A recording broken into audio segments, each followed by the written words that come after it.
오늘 너무 감사하게도 하이중이 좀 들어와서 그렇게 많이 춥지는 않은 것 같습니다.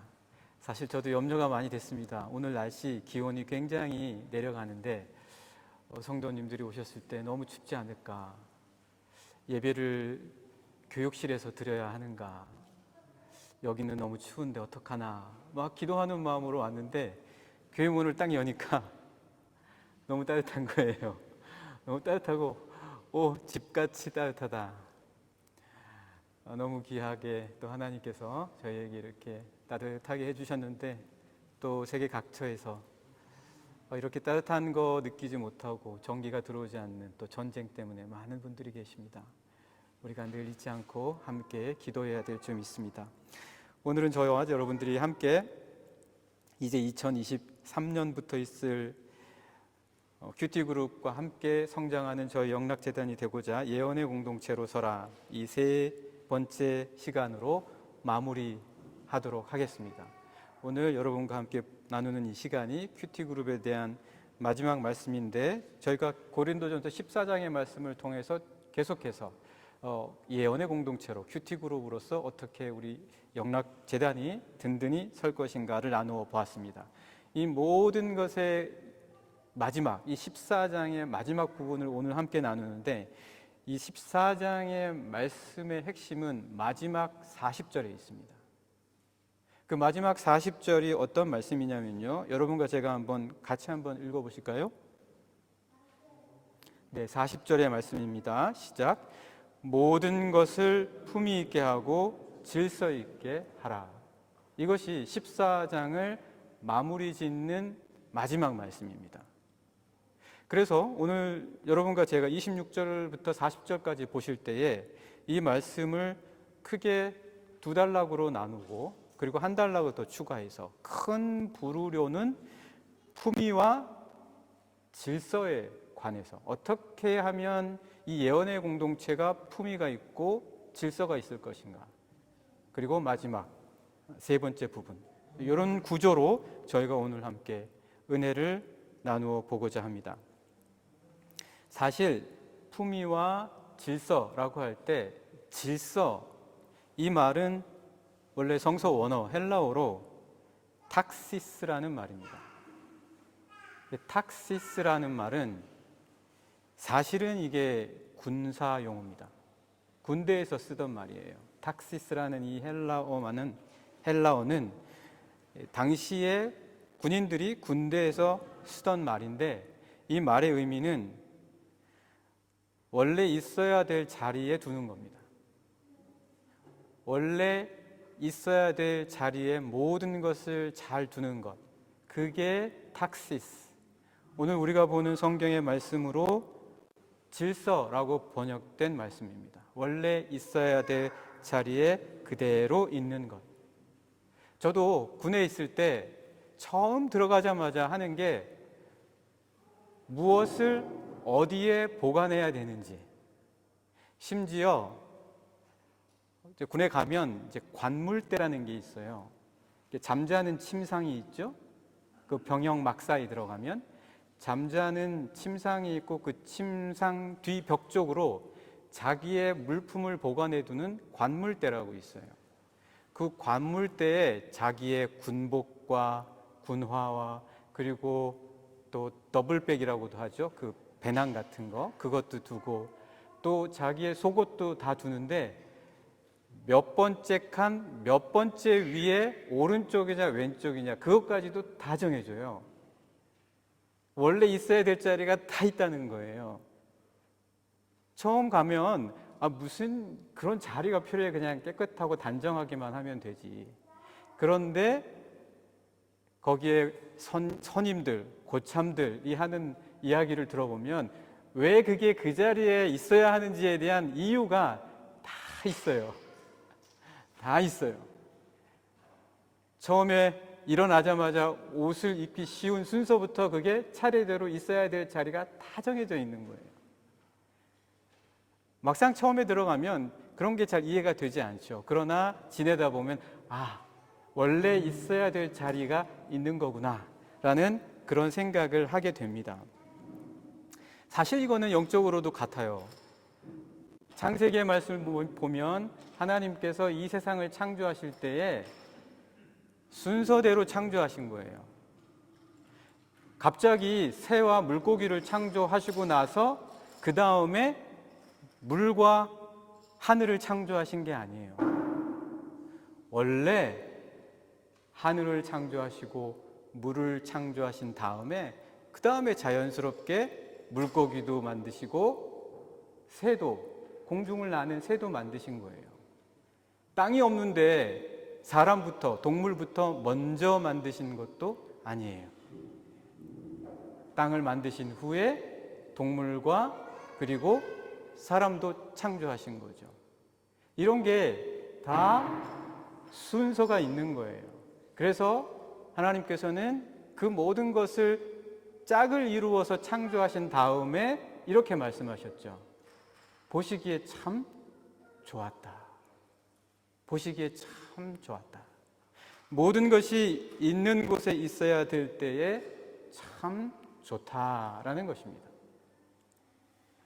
오늘 본문의 말씀도 한번 보십시오. 오늘 본문의 말씀을 보시면 이 말씀이 사실은 교회 공동체 안에서 공중 예배를 드릴 때, 모든 사람이 함께 모여서 예배를 드릴 때 예언과 방언을 어떤 그룹이 앞에 나와서 하는 경우에 해당되는 말씀으로 주셨을 수도 있고, 또 몇몇 그룹이 자신들의 예언과 방언을 하는 경우를 예를 들어서 말씀을 주셨을 수도 있을 것입니다.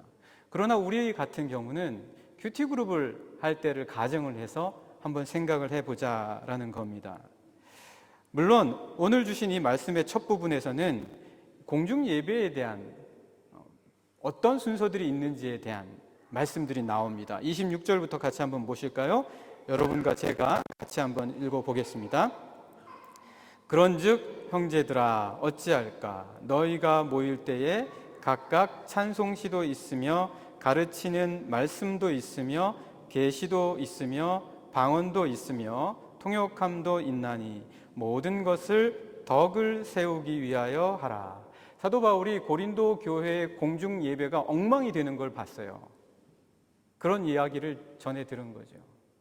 그러니까 서로 하고 싶은 거를 막 이 그룹 저 그룹들이 마구 나와서 질서 없이 하는 거예요. 그래서 사도 바울이 그 고린도 교회에게 권면을 해주는 거죠. 물론 예배 때 여러 가지가 있습니다. 찬송도 있고요, 가르치는 말씀도 있고요, 계시도 있고 방언도 있고 통역도 있을 것입니다. 그러나 그 모든 것을 덕을 세우기 위하여 하여야 한다는 것을 잊지 마십시오. 이렇게 이야기해 줍니다. 자, 그러면 덕을 세우기 위하여 이 모든 것들을 어떤 식으로 해야 되는가? 한번 저희가 계속 말씀을 보시겠습니다. 27절 말씀 계속 보시면 같이 읽겠습니다. 만일 누가 방언으로 말하거든 두 사람이나 많아야 세 사람이 차례를 따라 하고 한 사람이 통역할 것이요. 만일 통역하는 자가 없으면 교회에서는 잠잠하고 자기와 하나님께 말할 것이요. 예언하는 자는 둘이나 셋이나 말하고 다른 이들은 분별할 것이요. 만일 곁에 앉아 있는 다른 이에게 계시가 있으면 먼저 하던 자는 잠잠할지니라. 이 말씀에 여러분들 같이 저희가 보셨던 것처럼 차례를 따라 해야 된다. 그리고 잠잠해야 된다. 그리고 분별해야 된다. 이런 말씀들이 나옵니다. 이 말씀의 의미가 무엇인가요? 이 말씀의 의미는 결국 덕을 세우기 위해서 교회에 여러 순서들이 있지만 차례를 따라 할 줄 알아야 된다는 거예요. 자기 순서가 아닌데 자기가 하고 싶은 거예요. 고린도 교회에서 그랬다는 거죠. 그렇게 생각할 만한 이유도 있었던 것 같아요. 왜냐하면 자기는 지금 성령으로 충만한 거예요. 하나님의 계시가 막 자기에게 임하는 것 같아요. 그러니까 빨리 나가서 전해야 될 것 같은 생각이 드는 거예요. 그래서 차례를 무시하고 마구 나오는 거예요. 덕을 세울 수가 없다는 거예요. 그 좋은 은사와 그 좋은 계시와 그 좋은 방언의 은혜가 충만할지라도 전혀 덕을 세울 수가 없다. 아무리 좋은 것도요, 질서를 따라 할 수 있어야 된다. 그렇지 않으면 좋은 것이 결코 좋지 못하다. 차례대로 할 줄 알아야 된다. 덕을 세우는 사람은 영적인 차례를 안다는 거예요. 그 차례를 따라 할 줄 알아야 된다. 그리고 또 어떻게 이야기합니까? 잠잠할 줄도 알아야 된다는 거예요. 잠잠할 줄도 알아야 된다. 교회는 목소리 큰 사람이 성령 충만한 사람이 아니에요. 막 세상의 정치판과 시장터에 가면 목소리가 커야지 되잖아요. 그러나 교회는 그런 것이 아니라 때로는 잠잠할 수도 있어야 된다는 거예요. 이게 덕을 세운다는 거예요. 뿐만 아니라 분별할 줄도 알아야 된다는 거예요. 다른 누군가가 성령과 은혜가 충만해서 함께 말씀을 전하면 그거를 깊이 묵상 가운데 들으면서 그 말뜻에 담긴 하나님의 뜻을 분별하는 것, 이런 것들이 덕을 세우는 것이다. 이렇게 이야기를 해주고 있습니다. 자, 이게 다 무슨 말인가요? 차례대로 해라, 분별해라, 잠잠해라. 이 모든 말이 이야기해 주는 것은 덕을 세우기 위해서 너희들이, 우리가 아까 맨 처음에 봤던 말씀, 질서에 대해서 알아야 된다라는 거예요. 자, 그러면 이 질서가 도대체 뭔가요? 예를 들어서 오래된 사람이 새로운 사람에게 말하는 질서인가요? 나이 많은 사람이 젊은이에게 말하는 질서인가요?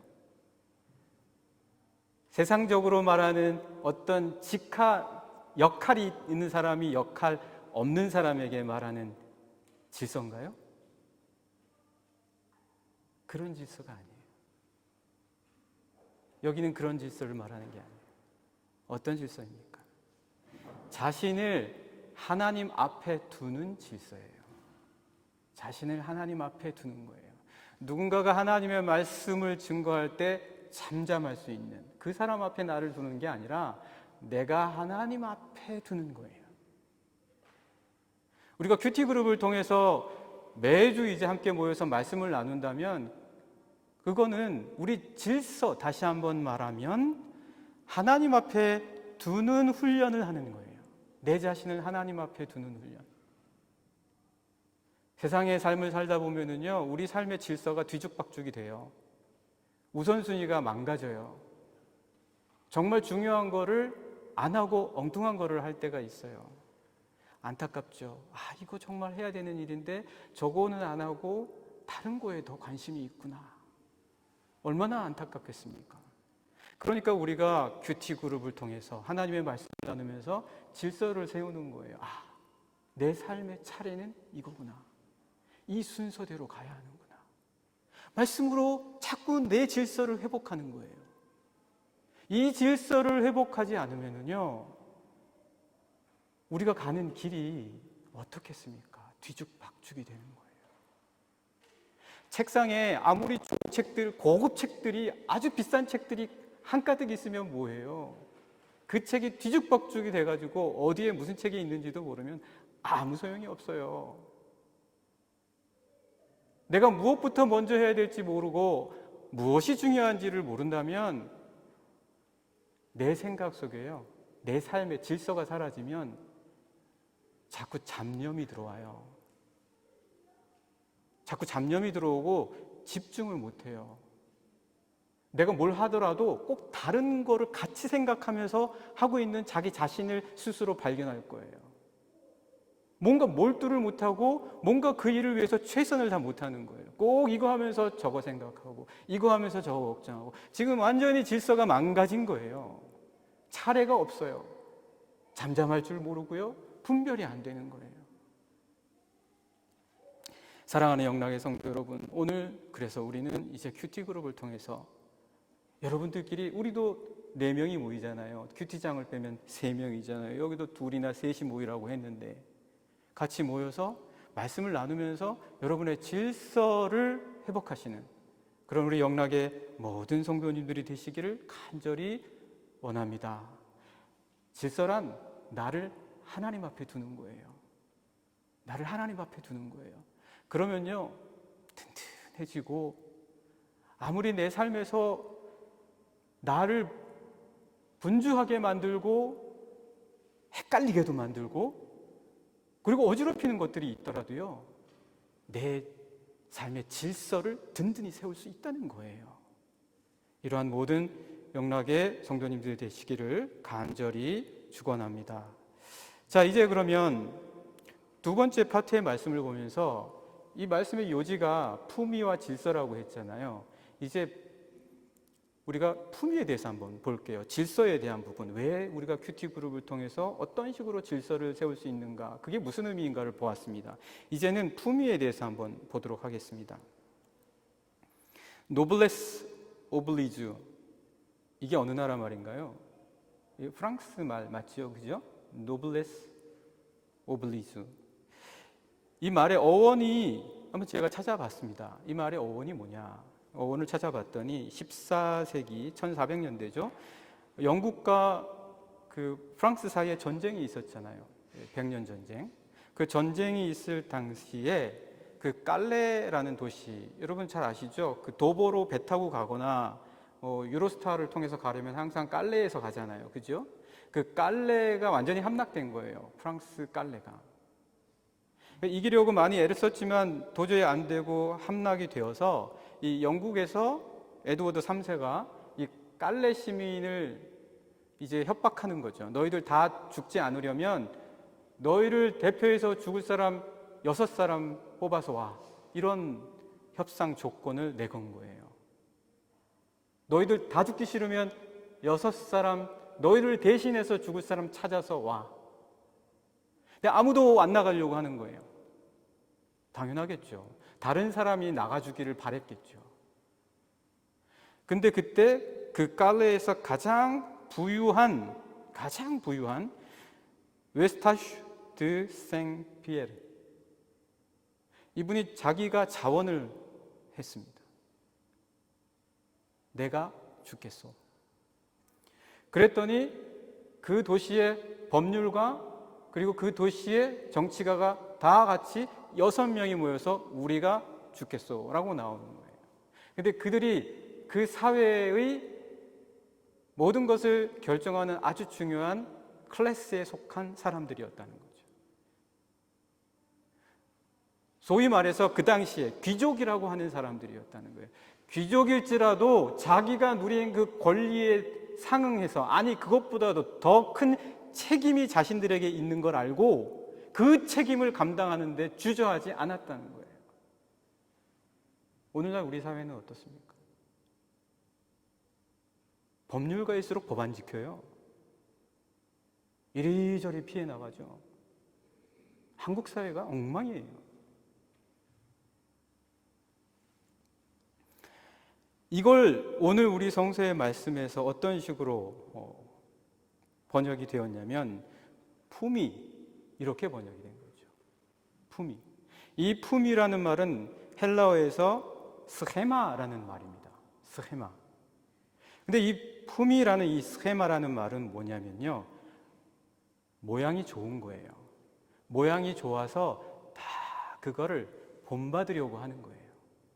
노블레스 오블리주처럼 사람들이 그렇게 앞장서서 희생하고자 하는 사회의 리더격인 계층의 사람들을 다 본받으려고 하는 거예요.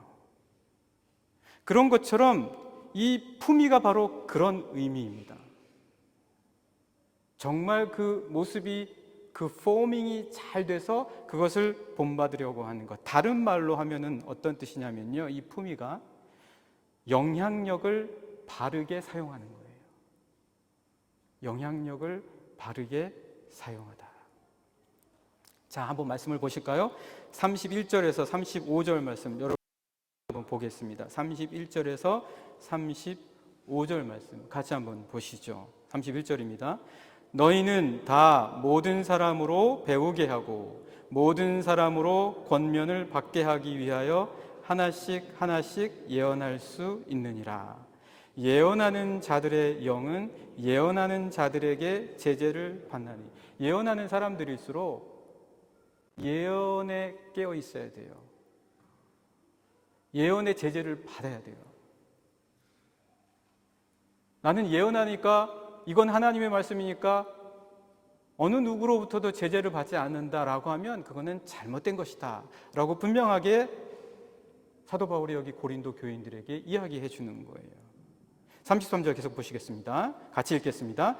하나님은 무질서의 하나님이 아니시요 오직 화평의 하나님이시니라. 모든 성도가 교회에서 함과 같이 여자는 교회에서 잠잠하라. 그들에게는 말하는 것을 허락함이 없나니 율법에 이른 것 같이 오직 복종할 것이요. 여기 이 말씀을 가지고 시험에 드는 분들이 많아요. 왜 여자들에게 이런 식으로 말씀을 하셨을까? 그런데 여자는 어떻게 하라고 했죠? 교회에서 잠잠하라. 그러면 앞선 말씀에 나왔던 우리가 26절에서부터 30절까지 보는 중에 있었던 잠잠하라 라는 그 말씀은 누구에게 한 말씀입니까? 그 말씀은 남자들에게 한 말씀이에요. 그러니까 남자든 여자든 잠잠해야 할 때가 있다는 거예요. 여자만 잠잠하라는 것이 아니라 여기 있는 여자는 특정 그룹이 고린도 교회 안에 있었는데 그 그룹의 여인들에게 하신 말씀이다. 그러나 잠잠해야 하는 것은 남자든 여자든 누구나 하나님의 말씀 앞에서 잠잠해야 한다면 잠잠해야 한다라는 거예요. 그러면 그 특정 그룹은 어떤 그룹입니까? 그 특정 그룹은 그 다음 말씀에 나와 있어요. 이 여인들이 어떤 여인들이었는지 계속해서 볼까요? 35절입니다. 만일 무엇을 배우려거든 집에서 자기 남편에게 물을 지니 여자가 교회에서 말하는 것은 부끄러운 것이라. 자기 남편과 가정 안에서 해결할 수 있는 문제와 그리고 그 가정 안에서 같이 기도하면서 이야기해야 될 문제를 교회와 공동체에 가지고 나오는 사람들이었다라는 거예요. 그래서 어떤 식으로 그 여인들의 그룹이 되어지는 거죠? 영향력을 행사하는 거예요. 영향력을 행사한다. 그런데 어떤 영향력이요? 부끄러운 영향력을 행사한다는 거예요. 그래서 사도 바울은 고린도 교회 안에 있던 그 여인들의 그룹에 대해서 잠잠해라. 여자들은 무조건 남자보다 하위의 존재니 조용해라 이 말씀이 아니라라는 거죠. 남자들은 여자보다 먼저 창조되었고 남자로부터 여자가 나왔으니 너희들은 하위한 존재다 이 말씀이 아니다라는 거예요. 이 말씀은 오늘 사도 바울이 잠잠하라 여인들은 이 말씀은 고린도 교회의 상황에서 우리가 보아야 된다라는 것이지요. 사랑하는 영락의 성도 여러분, 하나님의 말씀은 우리로 하여금 좋은 영향력을 행사하게 합니다. 좋은 영향력을 행사하게 돼요. 말씀의 영향력을 나타나게 해요. 이게 뭐죠? 이게 품이에요. 이게 품인 거예요. 큐티의 그룹 안에서 함께 기도하면서 서로를 사랑하고 감싸주고 상처나 아픔이나 그리고 부족함이 있다면 위에서 중보해주는 이 선한 영향력들. 어떤 기도의 제목을 들었을 때 그 기도의 제목을 소문내고 안 좋게 이야기하는 게 아니라 오히려 그 기도를 간절하게 기도하면서 그 그룹 안에서 뜨겁게 위해서 중보해주는 선한 영향력. 이 품입니다. 우리가 큐티 그룹을 하는 이유가 뭡니까? 그룹별로 나눠서 모이는 이유가 뭐예요? 선한 영향력을 나타내기 위함입니다. 맞습니까? 맞나요? 당연하죠. 여러분들 다 그렇게 하시잖아요. 다 그렇게 하시고 있고 우리가 그것을 위해서 같이 가고 있잖아요. 저는 여러분들과 어떤 그룹 만날 때마다 항상 저희가 그런 거를 느낍니다. 어제도 저희가 찬양팀, 미디어팀 같이 함께 모였는데 마음이 다 어떻게 하면 우리가 교회의 예배를 세우고 어떻게 하면 우리가 예배를 위해서 더 귀한 찬양을 드리고 어떻게 하면 우리가 더 찬양을 드릴 수 있도록 잘 준비되고 예비될까? 선한 영향력인 거예요. 선한 영향력. 이게 뭐냐? 이게 우리의 품위인 거예요. 이 뭐 다른 게 품위가 아니에요. 우리 그리스도인들의 품위가 뭡니까? 선한 영향력이 품위다. 사랑하는 영락의 성도 여러분, 여러분 모두에게 이러한 선한 영향력의 품위가 늘 항상 풍성하기를 간절히 축원합니다. 자, 이제 그러면 마지막으로 저희 함께 말씀을 36절에서부터 40절까지 함께 보시겠습니다. 여러분, 저는요 지금까지 살면서 제가 받은 그 선물, 저희 부모님으로부터 받은 선물 중에 가장 기억나는 선물이 있어요. 여러분들은 어떤 선물이 제일 기억에 남습니까? 저는 제일 기억에 남는 선물이 뭐냐면 옛날에 아이스크림 중에 바밤바라고 있었어요. 지금도 있는지 모르겠습니다. 그 바밤바라는 아이스크림 받은 게 제일 기억에 남아요. 왜 그게 제일 기억에 남냐면요, 그것도요 저 잠 자는데 가져다 주신 거예요. 그래서 아침에 일어나서 딱 일어나 봤더니 아이스크림 나무 막대기에 그 껍질이 다 말라서 붙어 있는 거예요. 그러니까 제가 그거를 자면서 잠결에 아이스크림만 빨아먹고 그 나무 막대기와 종이는 다 말라 붙은 거예요. 그 내용은 다 제가 먹었기 때문에. 그게 왜 제일 기억에 남냐면 사랑받고 있다는 걸 느꼈기 때문일 거예요. 내가 아버지 엄마로부터 사랑받고 있다. 제가 또 저희 장인 장모님에게 사랑받고 있다라는 걸, 그러니까 정말 어떤 선물이다라고 생각한 거를 느낀 건 뭐냐면, 뭔가 본인들이 쓰셔야 될 거를 안 쓰고, 예를 들어서 뭐 옷 같은 거 사셔야 될 때도 안 사고 참으시는 모습을 몇 번 봤어요. 그런 거를 보면서 저는 뭘 느꼈냐면, 아, 이게 사랑이다. 선물은 딴 거 아니에요. 사랑인 거예요. 은사가 뭡니까? 여기 방언이다, 뭐 예언이다, 이게 뭐예요? 그리스도 예수의 선물인 거예요. 그리스도 예수의 선물이다. 우리 잠깐 한번 말씀 보실까요? 에베소서 4장입니다. 에베소서 4장 말씀 한번 함께 보시죠. 같이 한번 찾아보시죠. 에베소서 4장 말씀 보시면은요, 7절 보시죠. 4장 7절. 에베소서 4장은 은사에 대한 말씀이에요. 전부 다 은사에 대한 말씀이에요. 이 은사에 대한 말씀 가운데 이런 말씀이 있어요. 4장 7절입니다. 같이 한번 읽어보겠습니다. 시작. 우리 각 사람에게 그리스도의 선물의 분량대로 은혜를 주셨나니. 이 말씀은 무슨 뜻이냐면요, 그리스도 예수께서 각 사람에게 딱 맞는 것들을 선물로 주셨다라는 거예요. 각 사람에게 딱 맞는 것들을 선물로 다 주셨다. 그러니까 여러분 안에는 다 그리스도의 선물이 있어요. 단지 그거를 모르거나 그거를 사용을 안 하거나 땅에 묻어서 아무런 열매를 못 잇고 못 거둔다 뿐이지, 그리스도 예수께서는 여러분들에게 다 선물을 주셨다. 그럼 그 선물은 어떻게 생겨난 겁니까? 8절 보시죠. 그러므로 이르기를 그가 위로 올라가실 때에 사로잡혔던 자들을 사로잡으시고 사람들에게 선물을 주셨다 하였도다. 그러니까 그리스도 예수께서 이 땅에 계실 때에 십자가를 지시는 그 겸손의 싸움을 통해서, 그리스도 예수께서 이 땅 가운데 계시면서 하나님의 뜻을 이루기 위한 마지막 발걸음까지 걸어가시면서 이 땅 가운데에서도 우리에게 주실 선물을 생각하시어서 자신의 뜻을 중도에 포기하지 않으시고 하나님의 뜻을, 그 고통을 참으시면서 끝까지 이루신 후에 마지막 위로 올라가실 때에 자신이 이루신 것을 선물로 주셨다는 거예요. 아버지 엄마가 왜 열심히 일합니까? 아이들에게 선물 주려고요.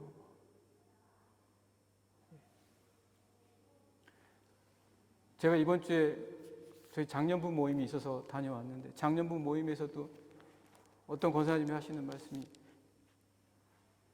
내 손주에게 뭐 주기 위해서, 선물로 주기 위해서. 마찬가지예요. 그리스도 예수께서도 왜 그 고통을 당하십니까? 우리에게 선물을 주시고자 하시기 위함입니다. 그 선물이 무엇입니까? 여러분이 다 받으신 성령의 은사입니다. 그걸 땅에 묻지 마십시오. 땅에 묻지 마세요. 자, 그래서 오늘 이 말씀에서 이 선물을 받은 사람들은 마음을 아는 거예요. 우리 주님의 마음을 아는 거예요. 이 주님의 뜻을 아는 거예요. 그래서 서로에게 주님의 뜻을 확인할 수 있어요. 왜? 자기가 선물 받았으니까. 자기가 은사 받았으니까. 그게 힘인 거예요. 그게 우리의 삶의 목적과 이유와 동기가 되는 거예요. 그게 우리 내면에 보이지는 않지만 우리에게 끝없이 달려가게 해주는 내면의 에너지다라는 것이죠. 그래서 36절부터 40절 말씀 함께 보시겠습니다. 같이 읽어보실까요? 시작. 하나님의 말씀이 너희로부터 난 것이냐? 우리한테 난 게 아니죠. 또는 너희에게만 임한 것이냐? 만일 누구든지 자기를 선지자나 혹은 신령한 자로 생각하거든 내가 너희에게 편지하는 이 글이 주의 명령인 줄 알라. 만일 누구든지 알지 못하면 그는 알지 못한 자니라. 알아야 된다라는 거예요. 누가 누구에게 하나님의 말씀을 함께 나눌 때 그 말씀을 통해서 내가 감동받아야 되는 거예요. 내가 은혜 받아야 되는 거예요. 내 안에서 성령이 움직이시는 것을 느껴야 되는 거예요. 큐티그룹 안에서 함께 말씀과 은혜를 나눌 때 그것이 나로 하여금 하나님의 은혜가 얼마나 나에게도 크신가라는 것들을 알 수 있어야 된다는 거예요. 자, 39절 계속해서 보시겠습니다. 그런즉 내 형제들아 예언하기를 사모하며 방언 말하기를 금하지 말라. 모든 것을 품위 있게 하고 질서 있게 하라. 이게 품이요, 이게 질서입니다. 사랑하는 영락의 성도 여러분, 우리 영락의 모든 성도님들 이제 2023년부터 큐티그룹 시작하실 때 저희가 지난 3주 동안 나누었던 이 예언의 공동체로 서라라는 것을 꼭 잊지 마시고 그 그룹 안에서 서로 중보해주고 서로 사랑해주고 또한 그것을 통해서 교회를 세우시는 그러한 귀한 하나님의 선물을 받으시고 그 선물을 힘으로 살아가실 수 있는 그런 우리 영락의 모든 성도님들 되시기를 간절히 축복합니다.